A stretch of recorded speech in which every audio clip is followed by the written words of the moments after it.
Nama saya Ade Rifki Kurniawan. Saya dari jurusan Teknik Mesin Konsentrasi Welding semester 6. Di sini saya akan membahas tentang penyebab cacat las pada proses GMAW dan SMAW dengan posisi mendatar. Pada bidang fabrikasi, cacat las seringkali terlihat karena adanya kesalahan yang disebabkan oleh proses saat pengelasan. Cacat pengelasan merupakan tanggung jawab dari welding inspector atau WI untuk meminimalisir bahkan mencegah adanya cacat. Adapun beberapa cacat las yang sering terjadi, yang pertama porositas, undercut, spatter. Sebelum saya menjelaskan lebih dalam, saya akan membahas tentang referensi yang sudah saya ambil untuk tugas akhir saya ini. Yang pertama itu dari Koalisi Iksan dengan judul Kualifikasi Welding Procedure Specification dan Jurulas atau welder berdasarkan ASME Session 9 di industri migas. Artikel ini membahas tentang Welding Procedure Specification. WPS membahas mengenai aturan standarisasi pengelasan seperti suhu maksimal, kecepatan pengelasan, besar arus listrik, tegangan listrik yang digunakan, jenis las, spesifikasi ketebalan bahan, dan heat input yang diizinkan. Yang kedua ada Silvanus Parayu Pranawarman dengan judul Analisis Faktor Penyebab Cacat Pengelasan pada Pipa. Berdasarkan penelitian ini, cacat seringkali muncul karena adanya kesalahan yang disebabkan oleh proses pengelasan yang muncul saat inspeksi dilakukan, yang tergolong dalam jenis cacat yang paling vital dari hasil lasan pipa distribusi PDAM adalah cluster porosity, incomplete penetration, slack inclusion, dan crack. Yang ketiga ada Didi Setiawan, analisa cacat las pada pengelasan SMAW butt joint dengan variasi arus. Berdasarkan penelitian karakteristik cacat las yang terjadi pada pengelasan butt joint dengan menggunakan pengujian penetran didapat 4 karakteristik cacat las, yaitu lack of fusion, spatter, undercut, dan cluster porosity. Saya juga mengambil dari buku informasi memperbaiki hasil pengelasan. Pada modul ini berisi tentang tata cara melakukan persiapan untuk memperbaiki hasil pengelasan, mengidentifikasi standar kriteria penilaian, dan memastikan kesiapan mesin las sesuai prosedur. Dan ada SSAB 2020 ASME SA516 grade 60 dan 70. Artikel ini membahas mengenai ASTM A516 grade 60 dan 70. ASTM A516 grade 60 adalah plat baja bejana tekan yang digunakan untuk suhu rendah dan menengah. ASTM A516 grade 70 digunakan untuk pengguna yang suhunya lebih rendah. Kemudian ada dari Krisdianto dengan judul Simulasi Pengaruh Jarak Sedel Berbahan SA516 grade 70 pada bejana tekan horizontal menggunakan software Autodesk Inspector. Artikel membahas tentang pipe support. Pipe support terbagi menjadi dua, yaitu pipe support hanger dan pipe support restraint. Pipe support hanger yaitu tipe pipe support yang menahan berat dari pipa termasuk fluida yang ada di dalamnya. Pipe support restraint yang berfungsi untuk menahan beban karena pergerakan pipa. Untuk metode yang digunakan ada metode diagram fishbone, inspeksi visual, pengambilan data sekunder yang dilakukan melalui interview dengan WI dan klien, serta penetran test. Inspeksi visual merupakan metode pengujian tidak merusak yang dilakukan pada hasil las dengan cara melihat dan mengawasi hasil las tersebut. Kelemahan dari metode ini, pengujian ini adalah keterbatasan penglihatan dan kapasitas dari inspektur, sehingga apabila terdapat cacat penglihatan dan kapasitas dari inspektur pada hasil las di bagian dalam produk tidak bisa dideteksi. Kemudian ada penetran testing. Penetran testing adalah metode inspeksi yang diterapkan secara luas dan berbiaya rendah, yang digunakan untuk memeriksa kerusakan permukaan pada semua bahan yang tidak berpori seperti logam, plastik, ataupun keramik. Yang ketiga ada diagram tulang ikan atau fishbone, adalah salah satu metode atau tool di dalam meningkatkan kualitas. Sering juga diagram ini disebut dengan diagram sebab akibat atau cause effect diagram.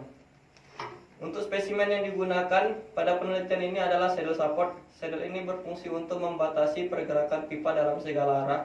Produk pipe support yang diinspeksi menggunakan grade 60. Golongan material ini adalah standar ASME atau STM untuk plat baja bejana tekan yang digunakan pada suhu rendah dan menengah. Kemudian lanjut untuk pembahasan. Yang pertama, mungkin Ibu bisa melihat ada gambar penetran testing di situ. Dari hasil pengujian tersebut bisa kita lihat terdapat beberapa cacat porosity. Porositas terjadi karena adanya gas yang terperangkap pada saat proses pengelasan. Kemudian untuk inspeksi visual, saya menginspeksi dengan cacat las, undercut, porositas, dan sputter. Yang pertama undercut. Undercut merupakan cacat las yang berbentuk cerukan yang dalam. Penyebab dari undercut itu yang pertama, arus pengelasan yang digunakan terlalu besar, travel speed kecepatan las terlalu tinggi, panjang busur las terlalu tinggi, posisi elektroda kurang tepat, ayunan tangan kurang merata, waktu ayunan pada saat di samping terlalu cepat. Berdasarkan tabel 6.1 dalam AWSD 1.1 2015 tentang acceptance kriteria pada cacat las undercut, untuk yang material ketebalannya kurang dari 25 mm, kedalaman undercut tidak boleh melebihi 1 mm. Pengecualian untuk pasal tersebut adalah undercut tidak boleh melebihi 2 mm untuk setiap akumulasi panjang 50 mm. Untuk bahan dengan ketebalan 25 mm atau lebih, undercut tidak boleh melebihi 2 mm di setiap sambungan las. Beberapa perusahaan seperti PT Prospera Briliar Indonesia dan PT Migas yang lainnya tidak mengizinkan adanya cacat las undercut sedikit pun karena dapat menyebabkan penurunan yang signifikan dari kekuatan sambungan.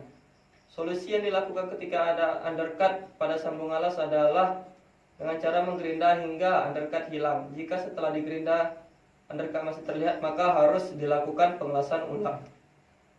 Kemudian ada porositas. Porositas adalah salah satu jenis cacat pengelasan yang disebabkan oleh kontaminasi sambungan las oleh gas yang terperangkap. Penyebab porositas adalah satu, cara pencegahan porositas, satu, memastikan elektroda yang digunakan sudah di oven atau dipanaskan. Dua, mengatur tinggi busur kurang lebih 1,5 mm dikali diameter kawat las. Yang ketiga, menyesuaikan arus listrik dengan prosedur atau rekomendasi dari produsen elektroda. Yang keempat, mempersiapkan proses pengelasan yang benar dan memastikan tidak ada pengotor dalam benda kerja. Dalam tabel 6.1 AWSD 1.1 2015, acceptance kriteria untuk cacat las porositas adalah: 1.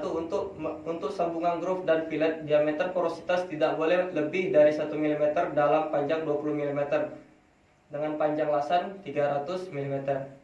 Yang 2, porositas dalam sambungan fillet tidak boleh lebih dari 1 pada panjang lasan 100 mm dengan diameter porositas tidak melebihi 2,5 mm. Pengecualian peraturan tersebut berlaku untuk lasan fillet yang menyambungkan stiffener ke web. Jumlah porositas tidak boleh melebihi 10 mm dalam panjang lasan 300 mm. Kemudian ada sputter. Sputter adalah percikan las yang sebenarnya bisa dibersihkan setelah proses pengelasan. Untuk mencegah sputter ini, 1. Menurunkan arus sesuai rekomendasi, mengatur panjang busur sebesar 1,5 diameter elektroda, mengopen elektroda sesuai dengan panduan. Keberadaan sputter sebenarnya dapat dihilangkan menggunakan chipping. Dalam AWSD 1.1 2015, cacat las sputter tidak termasuk dalam kriteria cacat las karena sputter dapat dihilangkan dengan proses chipping. Jika sputter terlalu banyak atau sputter namanya, maka harus melakukan penggerindaan pada cacat tersebut. Kemudian kita masuk ke diagram fishbone. Mungkin Ibu bisa lihat pada gambar tersebut, dapat disimpulkan bahwa undercut sambungan las berpotensi gagal terjadi disebabkan faktor elektroda permukaan dan teknik dari welder. Yang kemudian ada porositas. Porositas juga berpotensi memperlemah dan menyebabkan crack pada sambungan yang disebabkan oleh faktor kampuh, kotor, root elektroda, dan teknik dari welder. Yang terakhir ada sputter. Sputter ini penyebabnya adalah arus yang tidak sesuai elektroda dan teknik dari welder. Untuk potensi yang bisa ditimbulkan oleh sputter adalah permukaan terlihat tidak bagus. Ketika sputter terlihat pada satu material atau satu produk, itu akan sangat tidak bagus dan bisa menyebabkan potensi-potensi yang lainnya.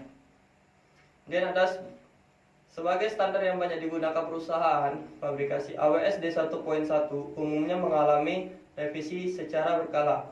Pada studi ini, AWS D1.1 yang digunakan ialah AWS D1.1 2015, sedangkan versi terbaru adalah AWS D1.1 2020.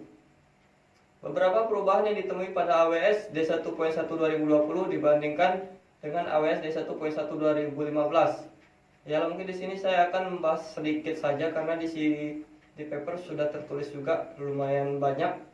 Yang pertama itu klausa 5 pada AWS D1.1 2015 diganti menjadi klausa 7. Ini dilakukan untuk memperbaiki kesalahan pada saat melakukan pengelasan lubang. Kemudian ada klausa 6 pada AWS D1.1 2015 yang diganti menjadi klausa 8. Ini revisi dilakukan untuk kualifikasi persyaratan welding inspektor, tanggung jawab welding engineer saat proses inspeksi. Ini ada klausa 7 pada AWS D1.1 2015 diganti menjadi klausa 9. Revisi dilakukan untuk memberikan persyaratan prosedur pengelasan fillet stud. Simpulannya, cacat las seringkali terjadi pada sel support karena adanya kesalahan pada saat proses pengelasan yang muncul saat inspeksi dilakukan. Cacat las yang paling sering muncul adalah undercast, patah, dan porositas. Mungkin itu saja yang dapat saya sampaikan. Lebih dan kurang mohon maaf. Wassalamualaikum warahmatullahi wabarakatuh.